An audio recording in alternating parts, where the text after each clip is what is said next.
Hello everyone, welcome to a brand new edition of the Triple Trio, our weekly look at all things Hong Kong racing with the best form analyst in the business in Clint Hutchison and the Hall of Fame jockey in Raymond Shane Dye. Hutch, you're in Perth catching up with mates and you'll be doing it with a little bit of money in your pocket. You've been going well, my brother.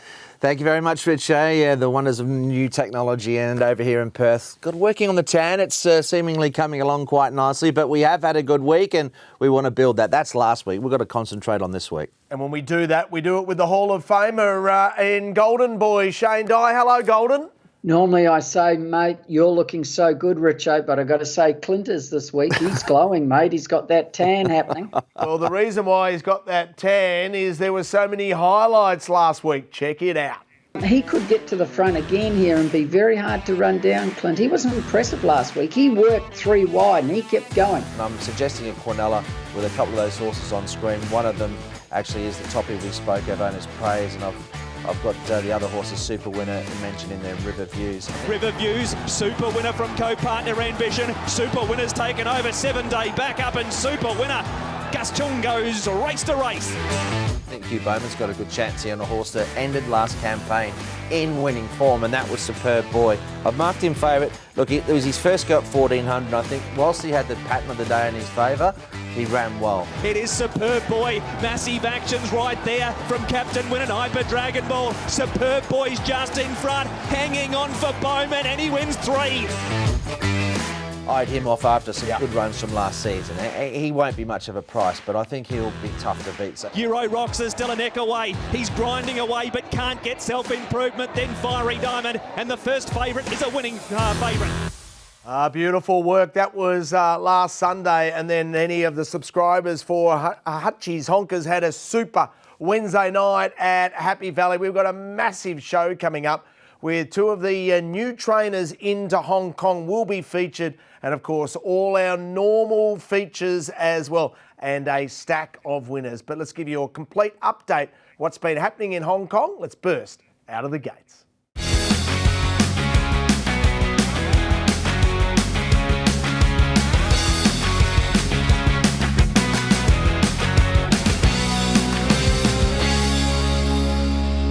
And we burst out of the gate, Shane, with Huey Bowman. By gee, he is in great form at the moment. He's flying, mate. He's riding sensational. He's giving every horse the perfect run in the race. He's doing a few things right. One is the track suited him on Wednesday night, and you could get back on Wednesday night after one race. I didn't want to be on anything up there. So he's given them a chance, and then he got them to the outside in the straight, which helped. But he's just doing everything right, whether he's going forward. He's not using energy out of the gates, which is a big thing for me. And that's why they're finishing these horses. Clint, he's on another level at present. Yeah, well, he rode a bit in the off-season, Huey, so I think he's kept his sort of, his touch, his feel. Some of the jockeys had longer breaks, and, he is getting it done. There's no question about that.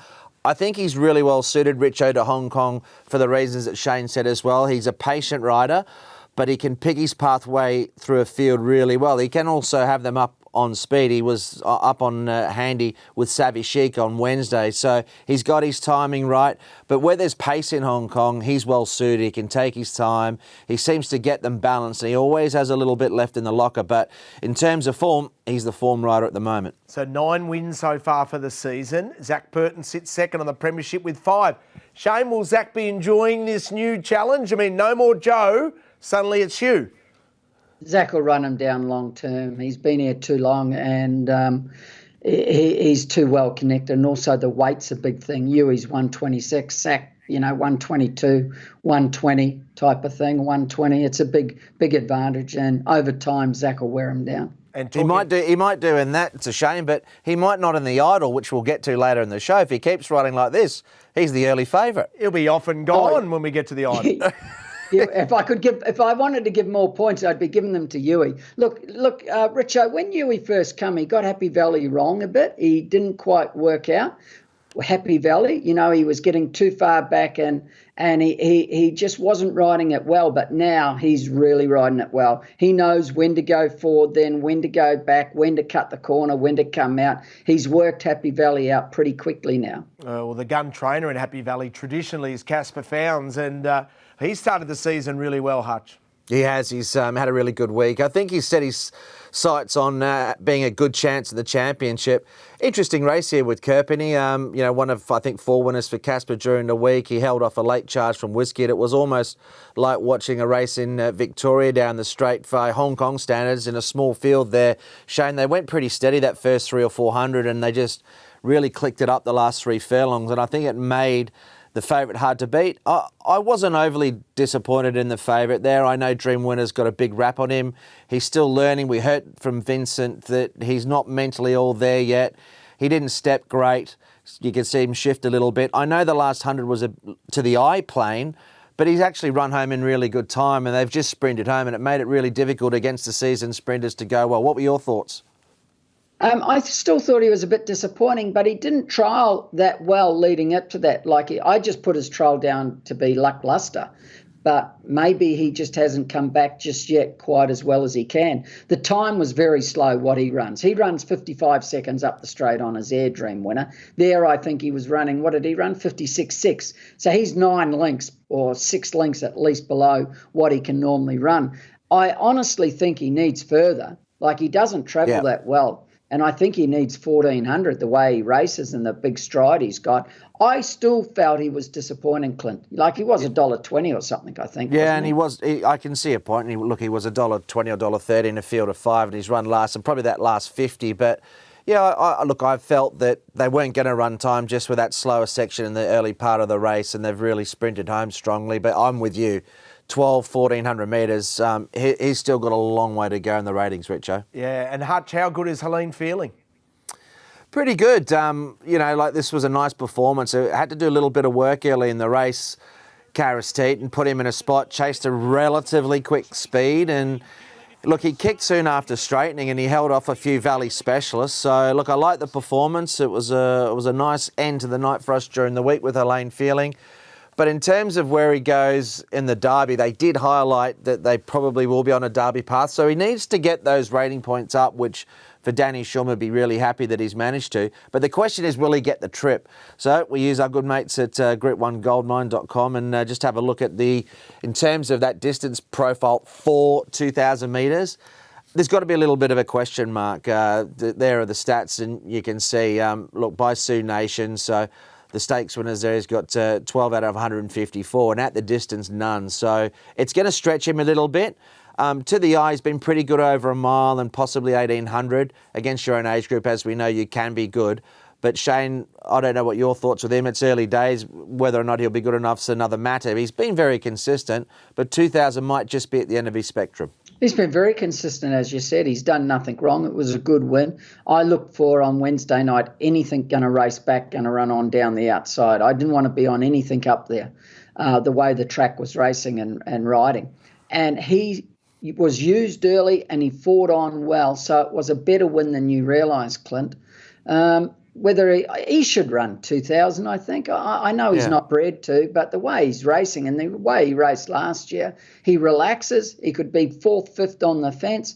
And as you know, come Derby time, you don't have to run 2,000 metres to win a Derby. Like the winner last year, Voyage Bubble, he can run in 10 2,000-metre races and he won't run it, but he still won a Derby. Yeah, you've got to have the class to do it. And talking about class, there's no classier than Romantic Warrior, who has arrived in Australia, and great news is as we watch him come off the plane, a little wonky as you get off. It's been a long flight, stretch the legs, and Hutch, the key, what you want to see from the international travellers is the following morning being able just to get out and just slowly have an exercise, a little canter around.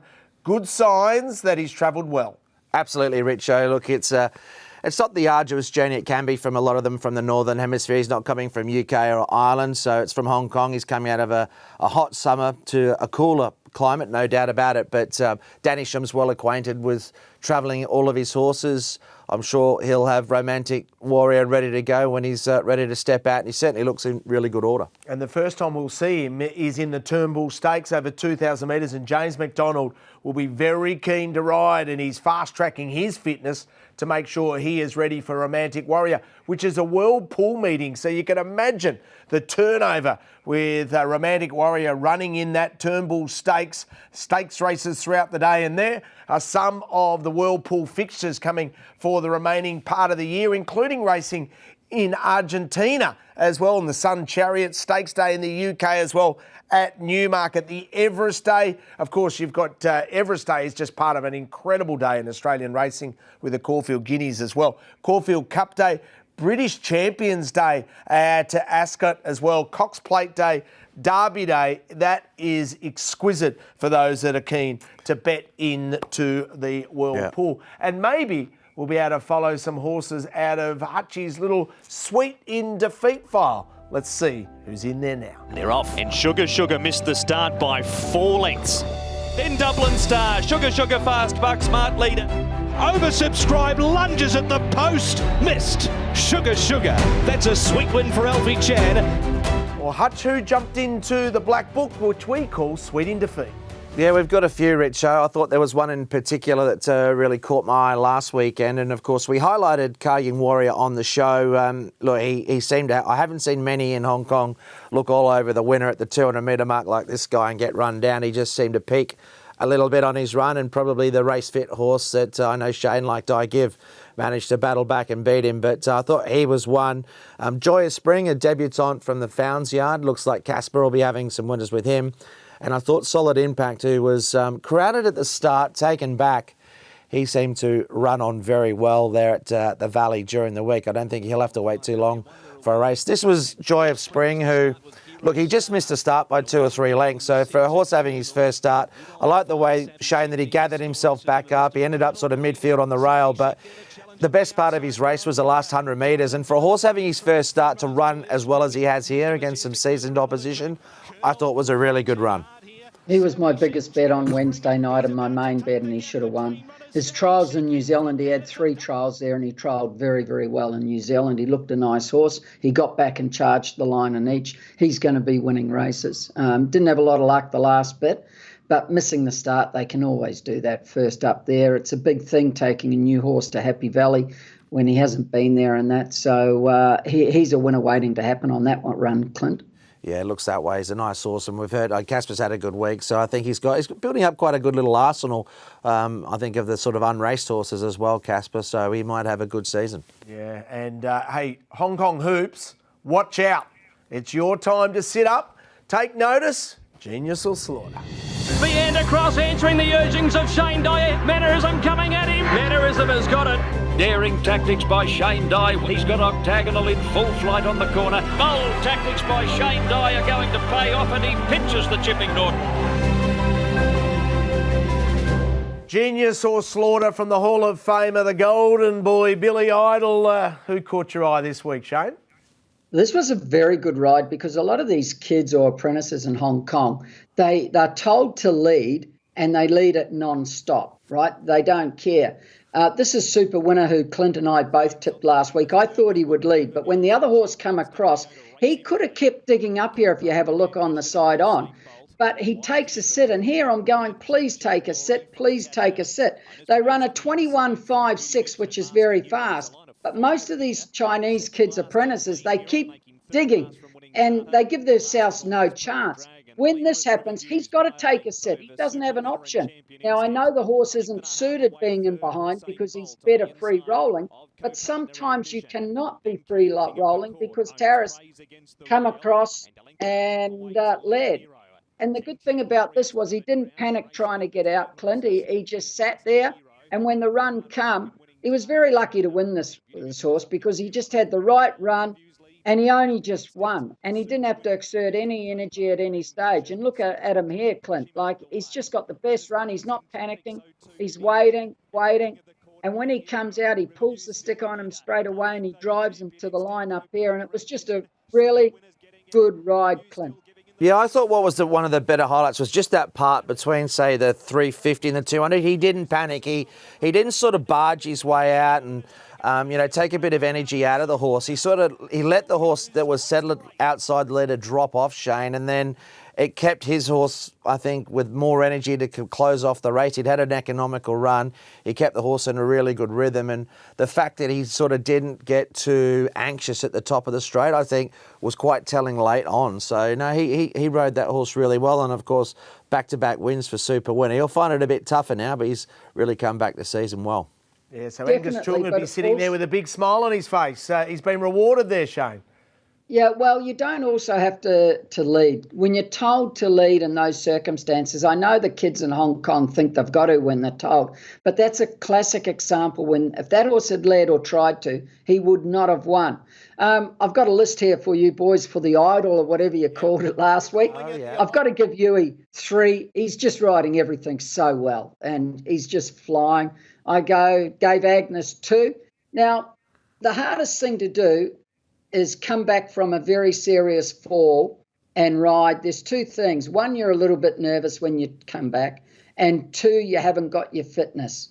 It takes time to get your fitness. So I was very glad that Vincent rode a winner and he gave it a very, very good ride. So I gave him a point.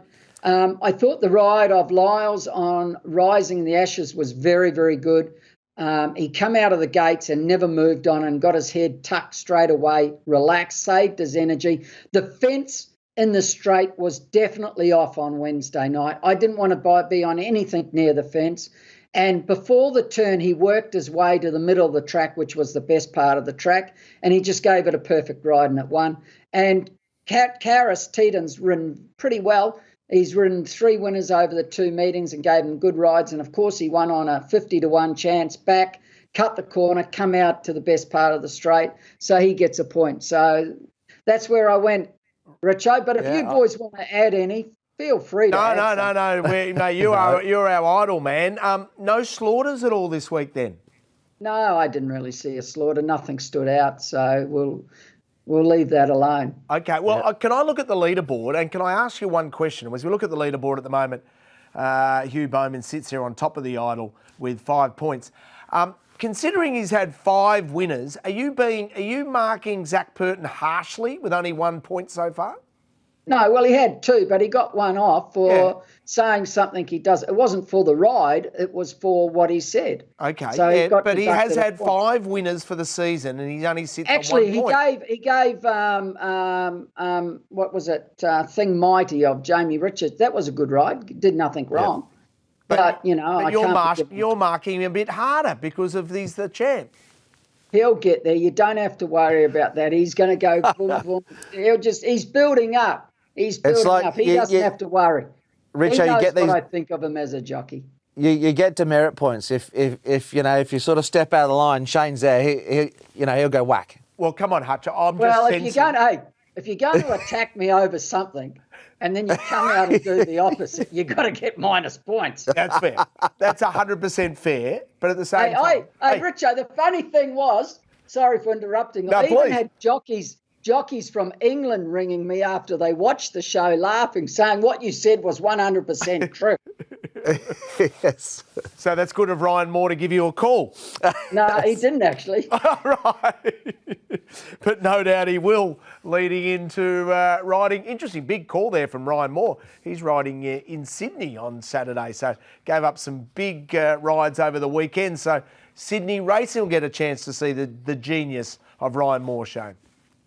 Well, it's very big for them tomorrow with Shenzo, a slipper winner, because he's so valuable. And, of course, he rides for them, and that's the major thing in the world at present, that horse winning or running well and getting the right jock on. And Ryan knows him. He is the right jock. He'll give him a good ride. Whether he wins or not, I don't know. I haven't done the form in the race. Clinton, you would know more than me. So can he win? I think so. Shane, he's got to be considered a good chance. I mean, the interesting part about this whole equation for me, apart from Ryan Cumming, is, of course, the fact that Chris Waller hasn't really been a prolific 2-year-old trainer winner or with a slipper. So this might be one out of the box. And if he can go on at 3 obviously Coolmore know how valuable this horse could become if he can go and win a big race. So I'm not surprised they're calling on Ryan. Yeah, he's a $50 or $60 million colt already, and if he win the Golden Rose, then he just goes up a notch. Joe Moreira also riding in Sydney now. Let's get some inside running from Nicole Purton.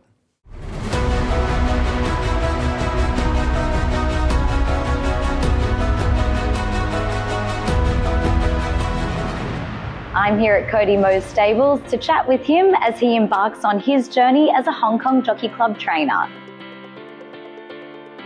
Cody, when did you first work in horse racing and what did you do?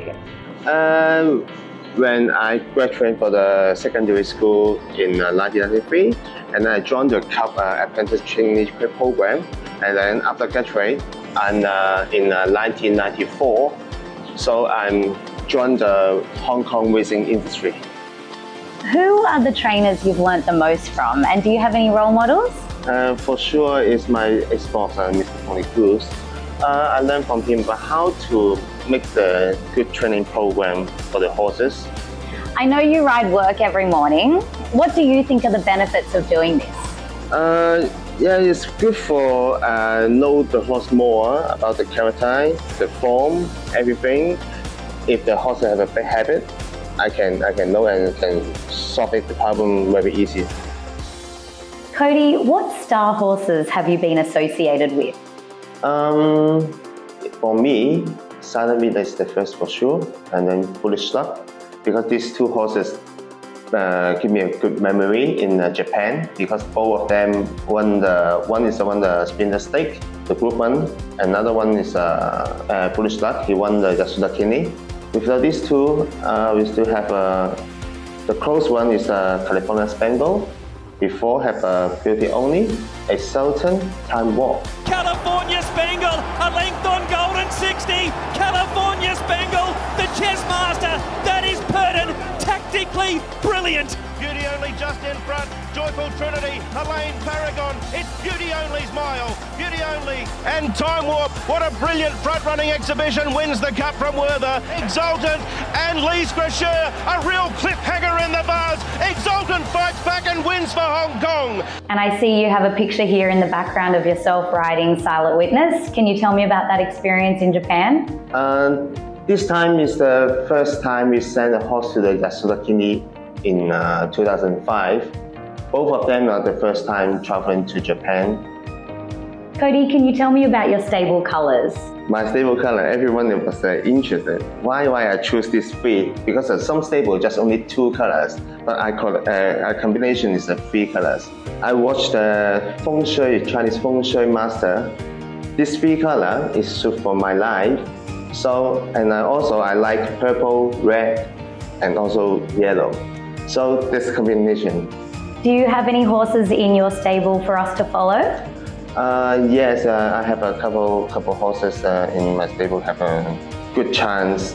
That one is a Romantic Loss, and also Sugar Booming, and To Go P. This three I think is the better one in my stable at the moment.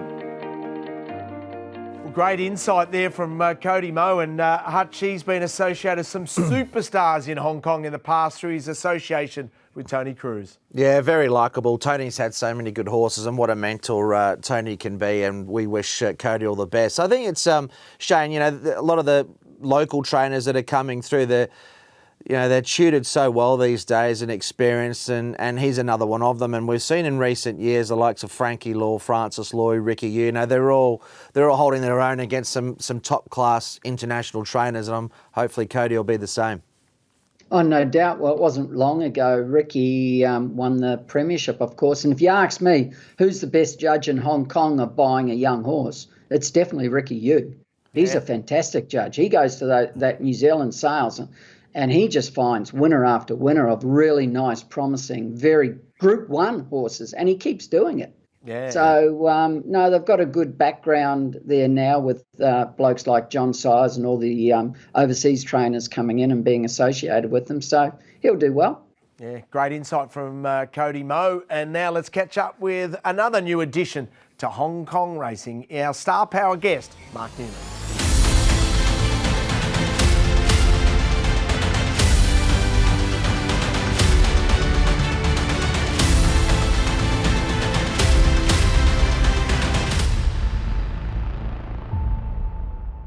Well, Hong Kong racing's all the much better for our very special guest. He's new into Hong Kong, but he's going to make a big impact. His name is Mark Newnham.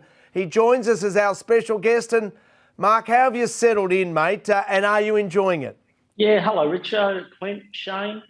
Look, settled in really easily. I'm really enjoying it. You know, the jockey club here make it pretty easy for you to settle in and get straight into business. And tell us about the process, mate, of actually, bringing in horses or inheriting horses, how many you got in work, and then start to build up to get them ready to start racing. Yeah, look, that's probably the only thing you have to do yourself is recruit your horses. I was lucky enough with Richard Gibson leaving this year. I inherited quite a few of his horses, and horses I had previously in Sydney have come back to me. So I've always had quite a good Hong Kong ownership base when training at Randwick, and there's probably 9 horses in the 40 odd that I've got that I've trained previously. Okay, and that's obviously a big advantage, Hutch, for Mark. Yeah, definitely, Mark. And Mark, it's pretty. What are you seeing any major differences in terms of, you know, the style or what having to adapt to Hong Kong? I imagine it's pretty similar, and for Australian trainers, it's probably easier in many respects than some of the European trainers that come there to train, given the style of the setup. Yeah, look, we're used to training on a racetrack every day, so the guys coming from the UK and Europe, you know, it's foreign to them to have their horses on the track every day. So look, very similar. They accommodated me easily with the feed. I feed exactly the same as what I was in Sydney. So to me, it's been a fairly easy transition. The only difference is you've got to be a little more careful with your horses to make them last. You can't step straight into them and, you know, give them 3 quick runs and then put them in the paddock for a month. So you've just really got to plan out your season with each horse. So for me, really, the first few months will be the transfer horses and getting them up and going and trying to squeeze a win or 2 out of those, and then rely on the new horses coming in. So I've had a few horses come into work already out of quarantine, and there's probably about another 8 in the next couple of shipments to come. And that's positive. Have they settled in well, Mark, for you straight away? Some of them, ones that you've seen already? Yeah, look, it's interesting. Some horses, it's a very easy transition, and others not so. There's a couple there at the moment that arrived, and they're coming straight out of the Australian winter into a very hot climate here, especially in August when we started working horses. So, look, some will take a bit longer than others. As I described it the other day to an owner that, you know, with a thick winter coat, you know, it's like his horse running around with 2 jumpers on of a morning when it's, you know, already, you know, 28 degrees and very humid. So, you know, a horse like that's going to take a little bit longer to acclimatise. And, you know, you get other horses that still arrive with a mid-season coat and adjust to the workload a lot quicker. Mark, what's been the biggest challenge? Oh, look, to me, I would say, personally, it's not being quite as hands-on as I like to be. I like to keep busy, and you're provided with lots of staff. But I learned in the first couple of days when I went to take a horse for a swim, it's just not the thing that the boss does.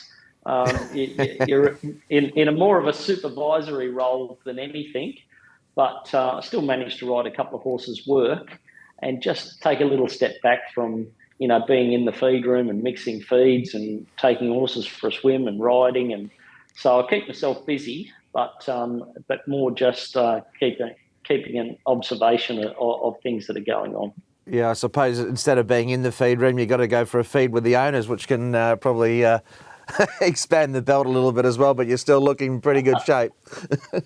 Yeah, look, and that's the other thing is that, you know, you're expected to, you know, spend time with your owners, whereas in Australia, I would see owners only on race day. But I've learned quickly the lunch appointment's a lot better because you can exit and say you've got to go back to the stable, whereas going out for dinner, it can drag on a bit long.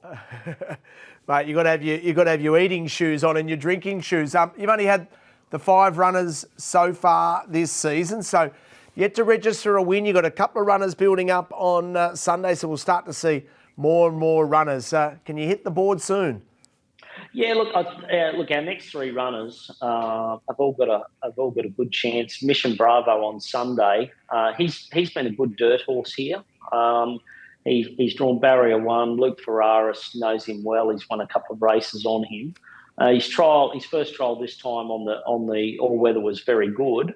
And then I took him to Happy Valley just so he got a bit more mileage under him, and he had a trial on the grass and was pretty average, but look, that's him on that sort of surface. So I thought he'd run well on Sunday. But probably our best winning chances next Wednesday, and class 5 9-year-old, you wouldn't think that would be your best chance to win a race anywhere. But horse called Right Honourable, who's been quite a decent old horse here. He's found his way to class 5, but he's trialled up really well, and he gets Zach Purton. Yeah, it looked like he trialled very well for Zach the other day, Mark. I saw him scoot through. He looks like he's sometimes a stable change can rejuvenate them. It looked like it might be the case with him.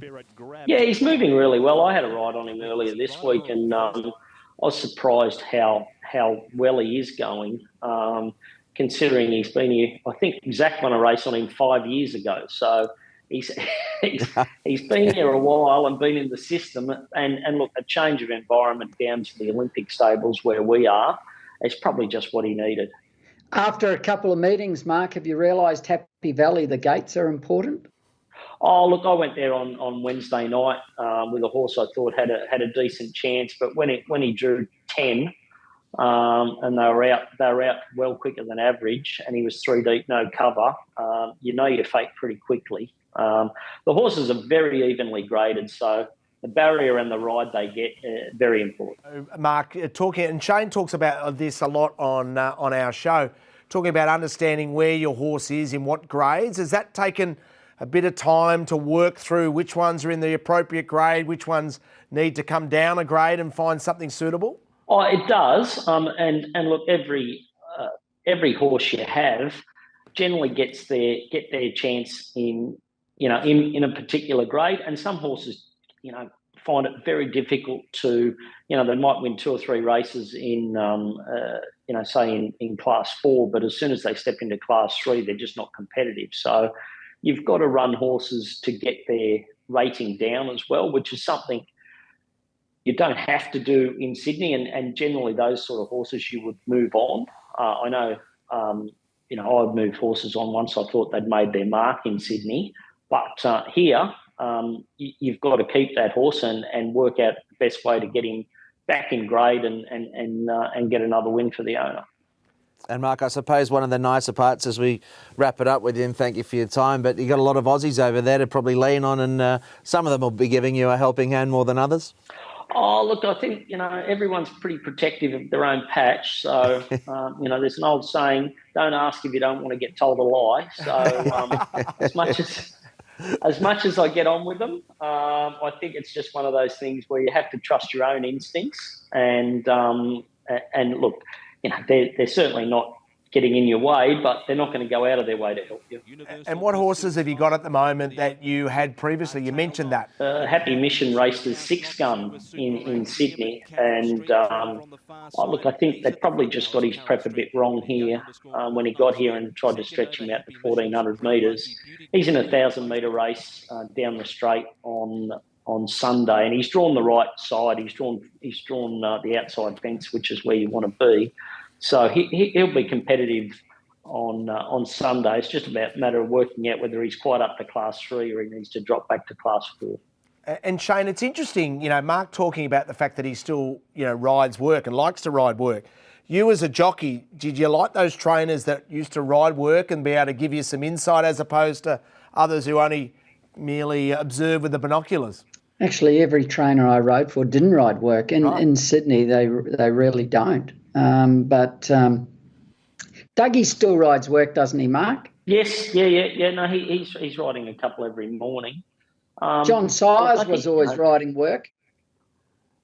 Yeah. Well, John did when he first got here. I know that. He also did at Randwick. So, look, to me, it's a benefit to the way I train. If you're putting on RSI, you don't have to tell him too much. Oh, don't suck up to Especially him. track work. Mark and I used to ride work at Randwick with Gaze.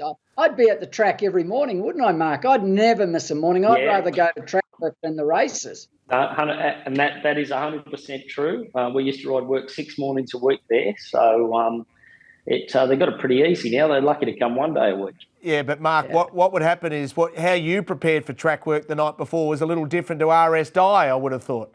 Oh, it's where you finish, not how you start the job. So you got to do what works for you. Oh, gee, you've looked after it. I used to like looking after the good horses, Richo. So I'd get there and make sure I was riding them all track work. Mate, absolutely. Yeah, that's why you're in the Hall of Fame, and I never will be. Mark, as always, thanks for your time, mate. We're barracking hard for you. Good luck for a great season. Great. Thanks very much, guys. Brilliant to catch up. Good luck, mate. With Mark Newnham, our special guest, our star pack.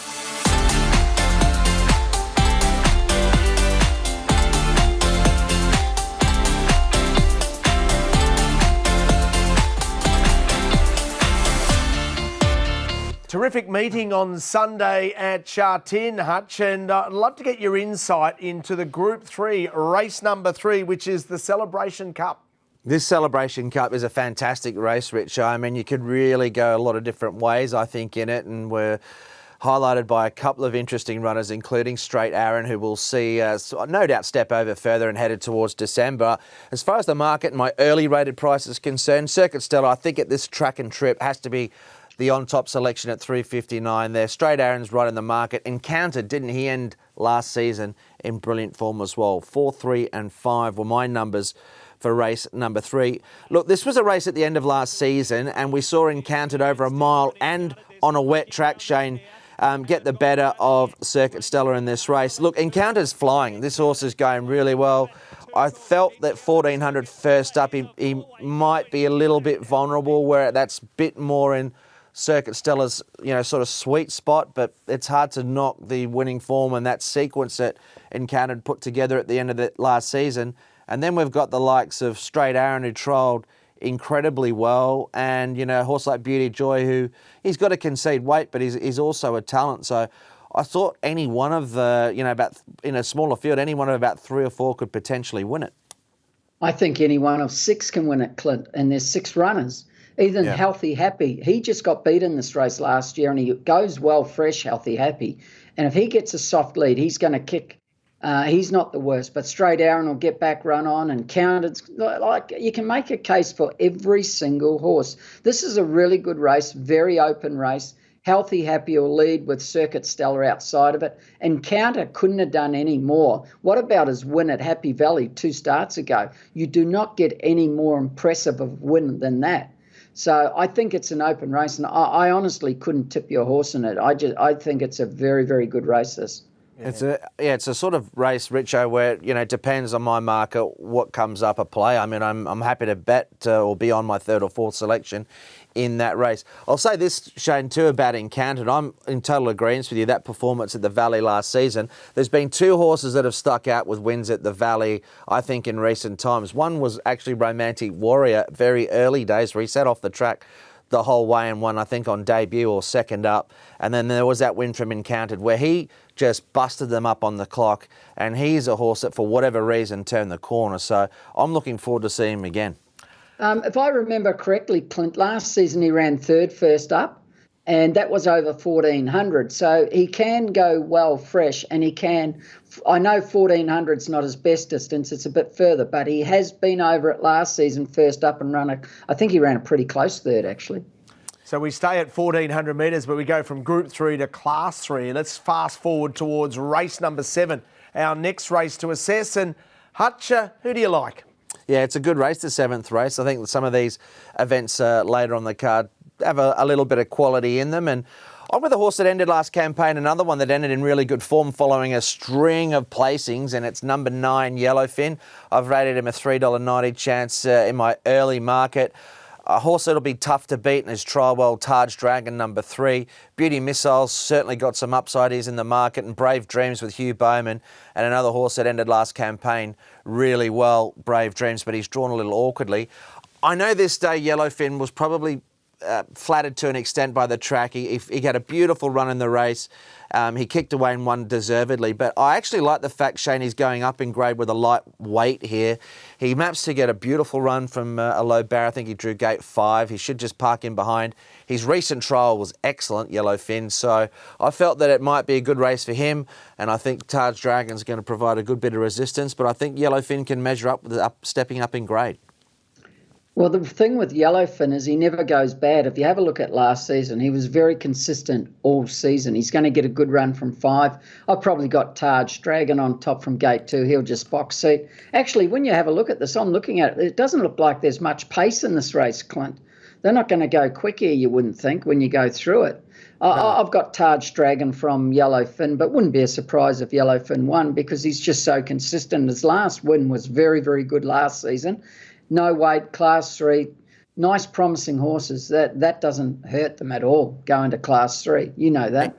Interesting runner in the race as well, Shane, up the top, Flagship Warrior, now with Casper Founds. We saw one go from David Hayes to Casper Founds in Straight Aaron last season. This is a former South Australian galloper, Flagship Warrior, who he's gone with a drop in grade and a drop in weight with the claim. So all of a sudden he's pretty well in. And we know that he won with Hazy first up last year. What did you think of his chances? Well, that was his best run last year, as you know, first up when he come from last with Caris rode him, I think, that day, and he was on the fence.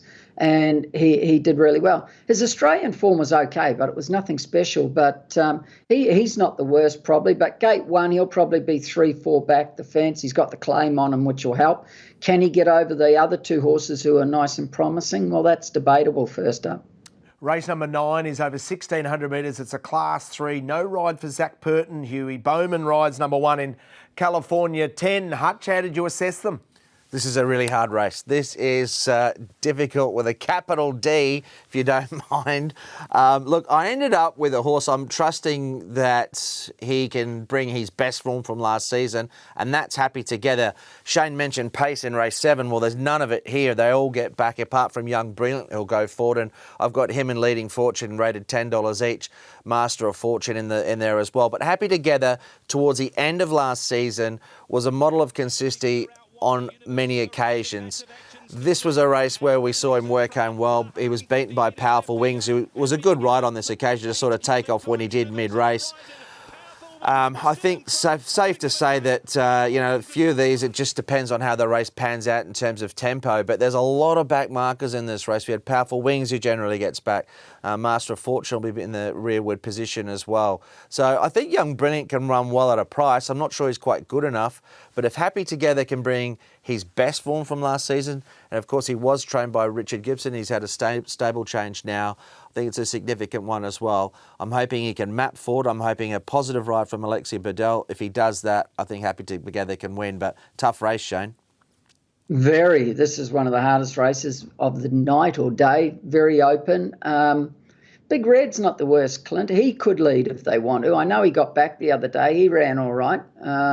But Master of Fortune raced well last season. He won, of course. He got back and run on. He'll be midfield. He's got no weight. He's not the worst. Happy Together should have won a few races last season. He didn't have much luck. So I'm probably looking at Happy Together, Big Red, Master of Fortune, those 3. And, of course, Sniffles, is that what you call it? It ran 3rd the other day, got back and ran on the 8. Snaffles. Snaffles. Yeah, no, I've got Sniffles, but that is Snaffles. Race number 10, Hutch. Who do you like? How do we come home? Class 2, and it's a sprint over 1,200. Yeah, this is a really good race, Richard, to close the card out. Another race where there's a number of decent winning chances in it. But that said, a Nordic Dragon for Hugh Bowman. He had this great association with this horse last year. He turned him around by riding him quiet and getting the horse to relax and finish off. His recent trial was excellent. I've got him marked a marginal favourite over Beauty Charge, who's another one. Number 4, Beauty Charge, is another one that ended last campaign well.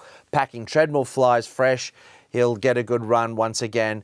And there's a horse that I want to have something on in the race called Computer Patch. Have a look at this trial from him. He's right bang in the middle of those trio of highlighted horses, packing treadmills in there as well, along with Master 8. But Computer Patch, for whatever, he travelled early last season. He came back. He wasn't right. This is a horse that formerly was only probably a cog below the best sprinters in Hong Kong. He's come a long way down in the handicap. I think he's trialled well. Shane, I think they've set him for this race first up. He looks like he's flying at the moment. It's a lot easier test for him. And just at the end of last season, he was hinting he's come back down in the handicap to a competitive mark. So I'm hoping he's an each-way price because I'd like to have an each-way play on him. He trialled very well. He's definitely going well. Going overseas last season, before the start of the season affected him, obviously, because he struggled all season. He's definitely got the ability. He's got gate 1. If it's an on-pace leader's track or up there, he's got a very good chance. I totally agree with you. I think Nordic Dragon will be very hard to beat. He couldn't have done any more than what he did last season. You can ride him back or forward. By that stage of the day, you'll know that where the track is, and gate 11's not going to worry him. He can go back if he wants. I've probably got Nordic Dragon on top from Computer Patch, but I think he's going to run a race, Computer Patch, and he was one of mine at bigger price on the day, but he may not be. There's some nice horses in this race. Yeah, there's a lot of horses in good form too. I mean, we mentioned Packing Treadmill. There's horse like Bundle of Charm, which I haven't said too much about, that ended last season with a win in a second, and he too's in really good form, Richo. So it's a Flying deep race. Ace. Yeah, Flying Ace, another one for Zach. I sort of penalised those horses a little bit more in my market that were going to get back and need a little bit of luck, and he's probably got a touch to find, but he also looks a really exciting prospect. And I'm just going to have something small on the at a massive price in honour of Shane with horse number 7. I'm a Single Man, who will run well in honour. Won't be winning. He's going to be struggling. In honour of Billy Idol. He's struggling. He will struggle, but I just wanted to bring that in. All right, let's have a look at our very best bets on a massive Sunday. Hutch, where do we go? Really looking forward to this Sunday. I think it's a good meeting. It's a mixed meeting, of course, and make sure you get online and subscribe for all the plays through the day. My best of the day is actually in race 8. I think green and white for Zach trialled well. I'd like to bank him in a Quinella with those runners on screen as well. I think his recent trial was excellent. He's lightly raced with some upside, and I think if green and white can turn up in the vein of form that he finished last campaign, he'll be tough to beat. Like I said, I'll play Quinella in the same race. I also want to have an each-way bet on Computer Patch. Look, I'm not sure. I think he'll come up around about the quote that I've got him.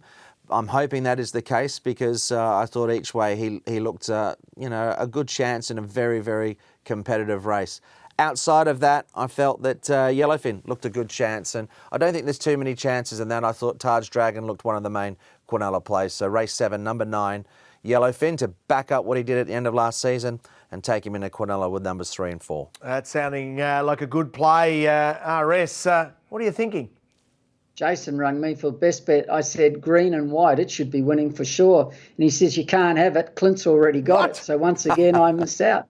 I'll go Taj Dragon. Gate 3 is going to get the right run, but I wouldn't be surprised if Yellowfin beat him.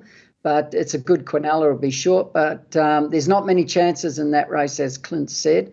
And they will both run well. And then all you've got to worry about is whether Flagship Warrior does what he did last season first up.